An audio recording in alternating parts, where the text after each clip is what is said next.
One of the most despicable, but also diabolically successful men of the 20th century was Saul Alinsky, the author of Rules for Radicals. Yes, he dedicated his book to Lucifer, and yes, his work has been used to tear down rather than to build up. But there's a certain effectiveness found in his rules. Number 4, for example, states, make the enemy live up to its own book of rules. Another way to say that is expose their hypocrisy. Join me in the Economic War Room, where we will expose the hypocrisy of those waging economic warfare against you and your family. Then we'll tell you what you can and should do about it.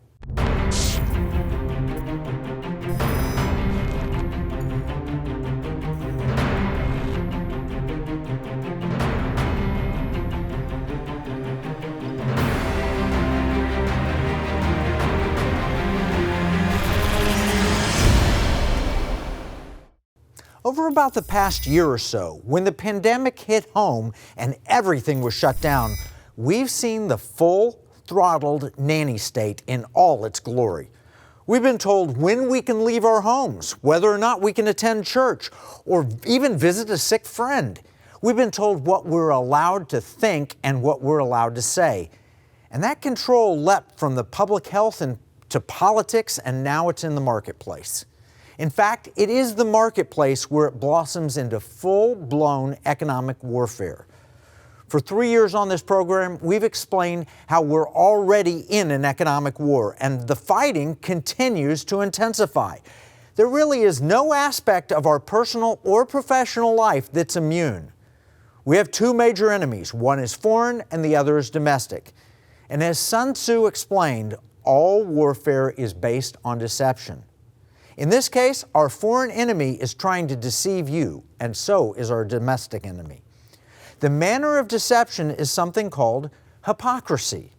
The word hypocrite originally comes from a Greek term used for actors wearing masks.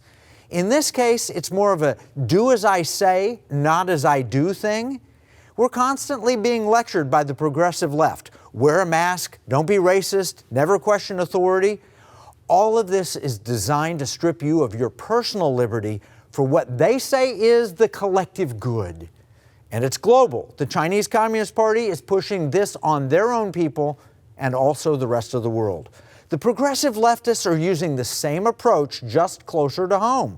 Not only are you shamed, you're also cut off from social media, denied access to goods and services, and may even be fired unless you conform. The way we fight back is to point out the extraordinary hypocrisy of those who would be our masters. And it's there. Pointing out hypocrisy is one of our most effective weapons. This episode and our corresponding economic battle plan will provide you plenty of ammunition.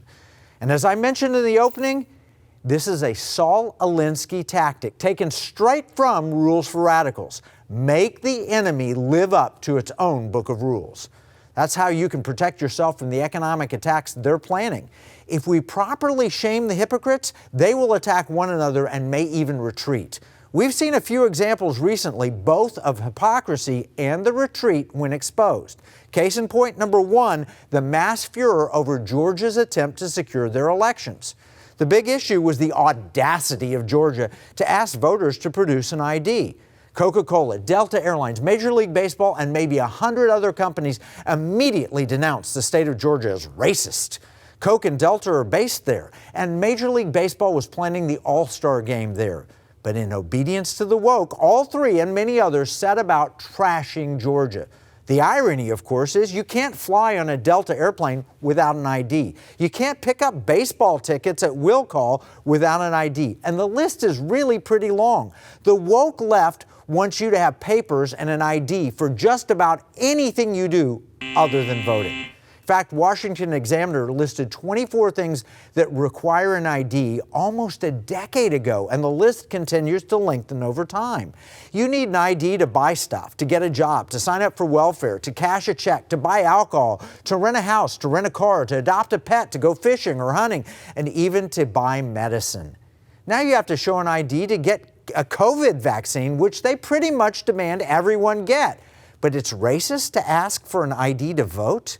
Guess what? The Lieutenant Governor of North Carolina thinks it's racist to not ask for an ID. Here's a clip from his recent congressional testimony.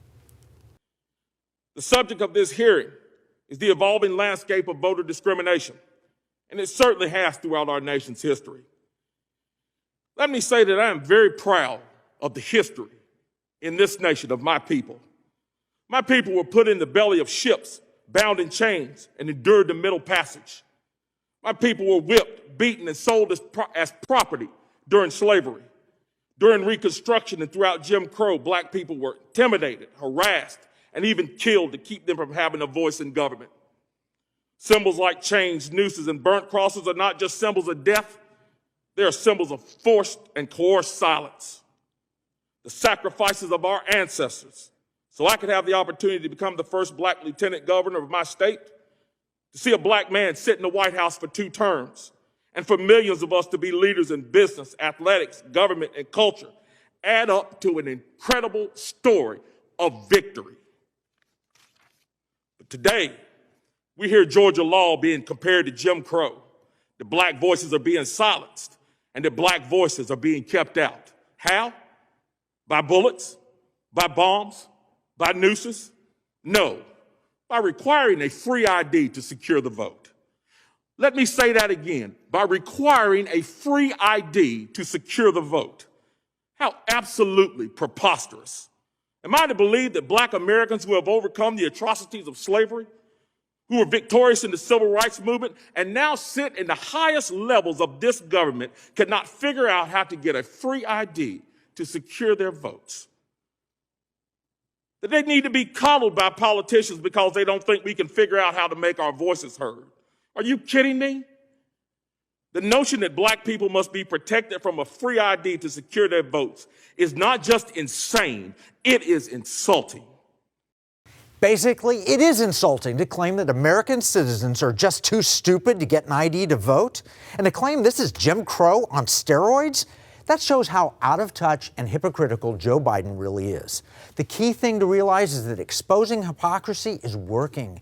Coca-Cola has a pretty racist past, as does Major League Baseball. In fact, MLB literally destroyed the Negro League and only recently recognized the Negro League's incredible contribution to baseball. Fortunately, enough people pointed out the hypocrisy so that more than 1/3 of Coke drinkers said they would either boycott or drink less Coke. And baseball's ratings, they're starting to collapse.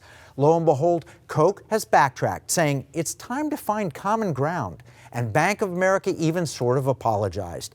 It seems that threatening to hit them in the wallet combined with pointing out their hypocrisy has made a difference.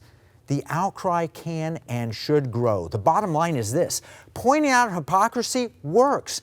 This really is a powerful weapon and one we must start using. We're going to take a break. When we come back, we'll dive further into how we can flip the narrative and defend America.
We've been talking about the potent weapon of exposing hypocrisy. It's one of our greatest pushback weapons to fight tyranny.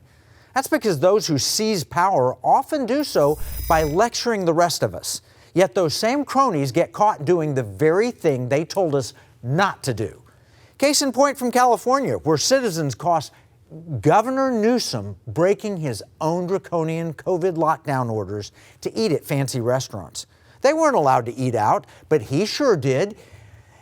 He was flagrantly violating his own rules, and now they've gathered enough signatures to recall him. And how about those Cuomo brothers in New York? Both have been outed as hypocrites. Chris violated quarantine when he was sick, despite lecturing the rest of us. And Me Too Andrew? He was caught in a hot water sexual harassment scandal. The accusations are pretty serious. At one point, the far left held this guy up as a model for dealing with the pandemic. And there was talk that he would even run for president. Now, even communist New York Mayor de Blasio is calling for Governor Cuomo to resign in disgrace. What happened? Their hypocrisy was exposed. This really is a powerful weapon, and one we must start using. The Achilles heel of communism is that the people in power aren't any good at sharing. The Politburo in the Soviet Union lived lavishly while the rest of the people struggled. That's true every time. For example, Hugo Chavez, he promised prosperity to the people of Venezuela through communism. He started as the son of poor school teachers. He promised to use socialism to spread the wealth of his country to all its citizens. But what happened? Venezuela, once one of the wealthiest nations in the world, is now among the poorest. The Venezuelan currency is worth less than toilet paper. Hyperinflation has destroyed any semblance of prosperity. But one interesting thing, when Chavez, the man of the people, died, he left a multi-billion-dollar inheritance to his daughter, Maria Gabriela Chavez, now among the wealthiest women in the world. She has an estimated $4 billion in cash, plus all her investments. And another Chavez associate, Alejandro Andrade, Venezuela's former Treasury Ministry, reportedly has $11.2 billion in Swiss bank accounts. Who knew that communism paid so well? It is truly like George Orwell's Animal Farm. All animals are equal, just some animals are more equal than others. The key message is to watch out for those politicians who promise to spread the wealth and yet somehow become very wealthy while in office as public servants on modest salaries. Yes, I'm talking about the Clintons, the Bidens, Pelosi, Schumer, Harry Reid, and others. Then we have the story of the Black Lives Matter founder buying millions of dollars in lavish homes and property. From the New York Post on April 10th. As protests broke out across the country in the names of Black Lives Matter, the group's co-founder went on real estate buying binge, snagging 4 high-end homes for $3.2 million in the U.S. alone, according to property records. Patrice Concullers, 37, also eyed property in the Bahamas at an ultra-exclusive resort where Justin Timberlake and Tiger Woods both own homes. The Post has learned. Luxury apartments and townhouses in this area are priced between $5 million and $20 million. We also can expose the hypocrisy of the whole left that would lie to us about Hunter Biden, cover up what appears to be truly criminal activity, and then promote him on talk shows as some kind of hero. It's blatantly in your face, and the American people should not put up with it. Hunter Biden has become wealthy, trading on his family name, working in Ukraine and China. At the same time, his father has made promises to spread the wealth in the United States. How is that different from Hugo Chavez and his daughter Maria? Of course, the media itself is filled with hypocrisy. There's a huge scandal when former Secretary of State John Kerry, now Biden's COVID czar, reportedly shared Israeli intelligence with Iran. We learned that from leaked audio of a private conversation with Iran's foreign minister. Yet the media has been relatively silent. If this had been a Trump administration official, CNN would have had wall-to-wall coverage. And never forget former Vice President Al Gore, who regularly lectures us on climate change. Yet he has one of the largest carbon footprints in the entire country. He lives a lavish lifestyle, burns a lot of energy, and is super wealthy. Maybe the most egregious example of hypocrisy, and one we must face right now, has to do with ESG, environmental, social justice, and governance investing, and communist China. You know all those woke companies telling Georgia not to be racist by asking for a voter ID? Guess what? They're doing business with communist China. The reason that so many companies have suddenly gone woke is directly tied to the ESG movement. They're trying to improve their ESG ratings by the rating services, and they want to improve their scores. They want to tell America how good their record is on environment, social, and governance.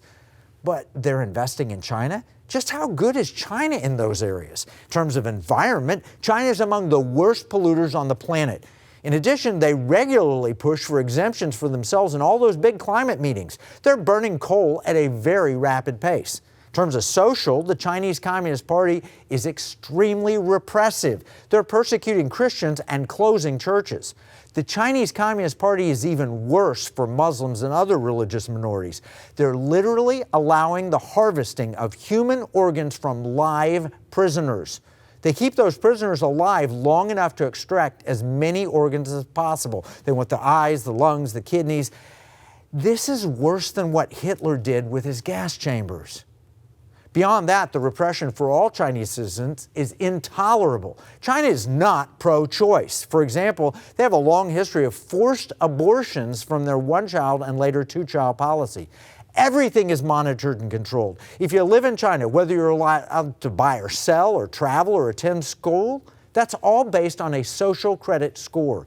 They watch everyone all the time, and simply crossing the street the wrong way can get you in trouble.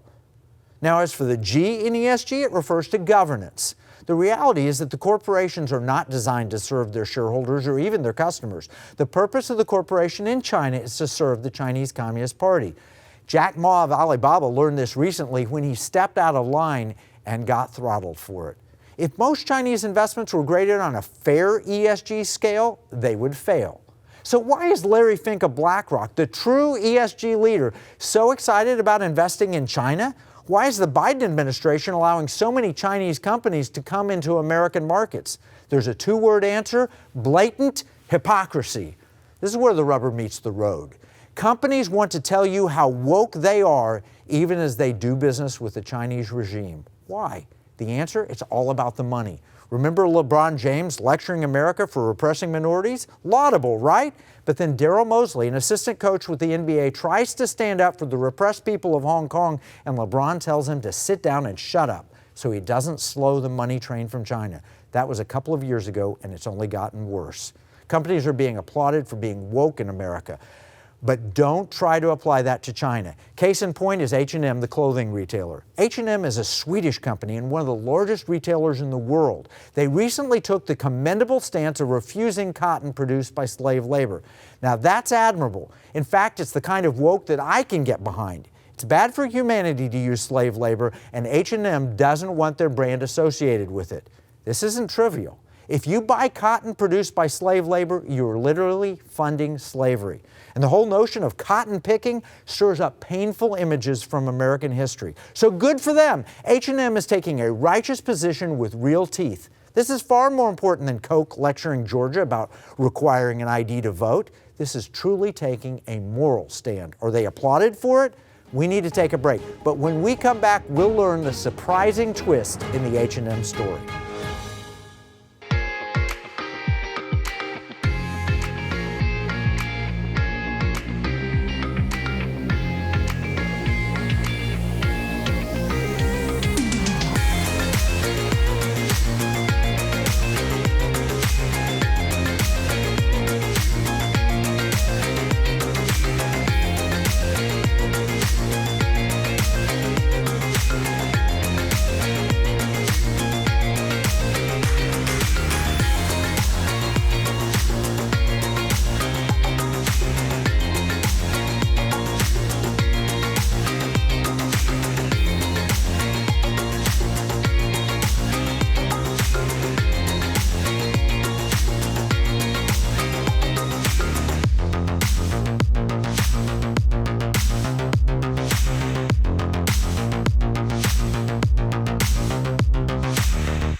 Where we left off was that H&M, a respected Swedish retailer, had uncovered that some of the cotton used in their clothing was coming from slave labor.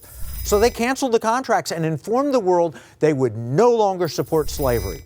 Everyone applauded, right? Wrong. The problem is that it was a Chinese company supplying the cotton, and the Chinese government put out the word that H&M was causing problems. China does not allow woke unless it suits their interests. Quoting the New York Times from March 29th, the Communist Party's youth wing denounced H&M on social media and posted an archival photo of slaves on a Mississippi cotton plantation. Official news outlets piled on with their own indignant memes and hashtags. Patriotic web users carried the message across China far and wide. The crisis the apparel brands now face is familiar to many foreign businesses in China. The Communist Party for years has used the country's giant consumer market to force international companies to march in step with their political sensitivities, or at least to not contest them openly. But this latest episode has illustrated the government's growing skill at whipping up storms of patriotic anger to punish companies that violate this pact. Just to make sure you're getting this, a respected retailer decides not to use slave labor, and the youth of the country denounce them for that. It's the total opposite of what you should expect, but that's the point. China is a communist nation, and the people are forced to follow what the government says.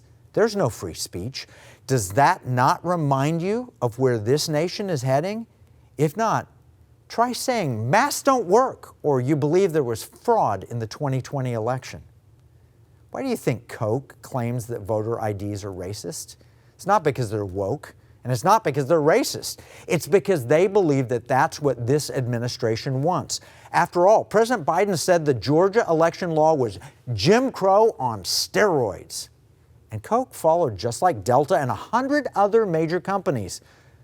And the scary thing is that if we allow the Democrats to set all the voting rules and speech rules, we will be exactly where China is today. Literally the opposite of caring about people. Instead, mandating behavior that suits the government, even if it means supporting slavery. Big business and big government together cramming down on the little people. That's truly a nightmare in China, and it's already beginning to happen here. For the retailer H&M, they don't quite know what to do. Taxis will no longer take people to their stores in China. Building owners are evicting them. Their apps no longer run on Chinese phones. They'd been canceled because they cared enough to not support slavery. Wake up, you woke people! This is what will happen here if we don't stand up now. If one party gets complete control of our election process, liberty and democracy are over. Look at the single-party cities in America like Chicago and Detroit. Are they corruption-free? Do they take care of the people, or do they enrich those who are in charge? The answer is self-evident. And yes, even progressive liberals understand what happens if you lose election integrity. Case in point, Amazon and Jeff Bezos. Let me read a quote from the Federalist. Between his two major companies, Amazon and the Washington Post, Jeff Bezos does not hold consistent views on mail-in voting. Hypocrisy. When it could assist his preferred presidential candidate in reaching the White House, mail-in voting was safe, and any question to the contrary were mere attempts to undermine democracy. Yet now that his own employees at Amazon wish to use the same methods to vote for unionization, suddenly this wonderful format is not secure enough. That's blatant hypocrisy. What happened? Amazon workers had to vote in person or at a company-monitored drop box. According to the company, the union was rejected. But wait! According to the union, there were multiple irregularities that must be investigated. This is actually getting pretty delicious. It looks like Jeff Bezos only cares about election integrity when it is to his benefit. Mail-in ballots are good unless the vote might hurt your position. And what about those election irregularities? The progressives all of a sudden believe that voter intimidation and fraud is real? Catch the huge double standard? It's hypocrisy all the way around. The bottom line is that progressives have fixed the game and are in control. And who loses? We the people. We're being led down the path of socialism by our own government that we pay for with our taxes and the big corporations that we own through the stock market and support with our spending. We have the votes, we are the owners, we are the taxpayers, we are the customers. And according to the Constitution, we the people are the sovereign. This is our country. And yet a handful of people are threatening to take permanent control and kick the rest of us to the curb. They are blatant hypocrites, and it's time we expose them. This is how we do it. First, get good sources for factual information. Don't buy the lies being sold to you, whether from the New York Times or the Washington Post, 60 Minutes, or CNN. The mainstream media has an agenda, and it is not to help you. Study after study has demonstrated extreme bias. For example, they all chose to ignore the truth about the Hunter Biden laptop. That's why you must turn to Blaze TV and the Economic War Room, among others. Also, you must know by now that any so-called news allowed on Facebook or Twitter has been sanitized for your protection. They're using biased fact checkers to remove any content contrary to the official government narrative. Second, you should get up to speed on the corporate tyranny already underway. I'm part of a team urging American companies to get back to neutral. I, for one, don't want politics with my Coke. Just give me a good-tasting cola. We've launched a website with the address stopcorporatetyranny.org. That's a place where you can get updated information on the problem, but also take action on the solution.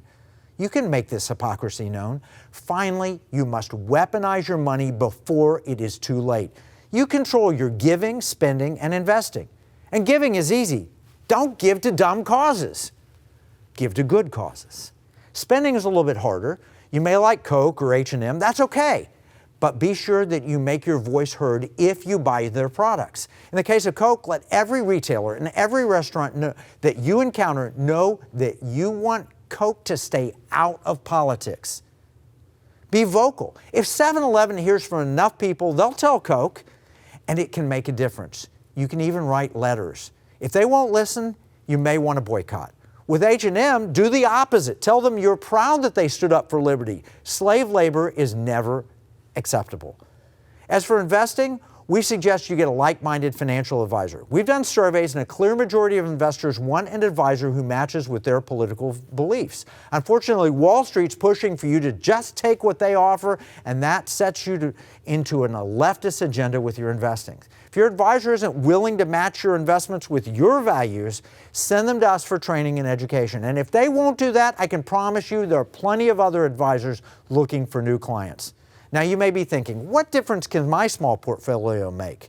That's what Wall Street wants to program into you. Just go along. You have no choice. But the reality is that, number one, it is your money. Don't let Wall Street bully you. And number two, there are more of us than there are of them. When you take into account the older generations tend to be more conservative and the older generations tend to have the most money, it becomes apparent that our economic power is real. Sure, an 18-year-old has the same vote as you, but does that teenager have the same investment portfolio? No way. And if we band together, we have a very loud voice. The Economic War Room training plans to educate 10,000 financial advisors over the next several years. They could represent as much as $1 trillion of investment capital. That's enough money to change the trajectory of America. That's why we developed the NSIC Institute, to serve clients who believe in the future of liberty and this great nation. NSIC stands for National Security Investment Consultants. We believe our money should be weaponized to preserve liberty, security, and values. Once advisors complete our training course, they can join the Institute and work with other like-minded advisors to find new and better solutions for you. This is truly revolutionary stuff. It's how we win the economic war already underway. We've launched with the top experts in multiple fields to get this going. And it hasn't been easy, especially with the backdrop of a pandemic, social media wars, and a contentious election. But we're finally nearing the launch. We'll summarize all of this in our free economic battle plan for this episode. You can get your access at economicwarroom.com. And don't forget, you can nominate your financial advisor at economicwarroom.com/advisor. This training is offered by invitation only, so nominating your advisor is the first step. Remember, what we see as a marketplace, our enemies view as a battle space. This is Kevin Freeman from the Economic War Room.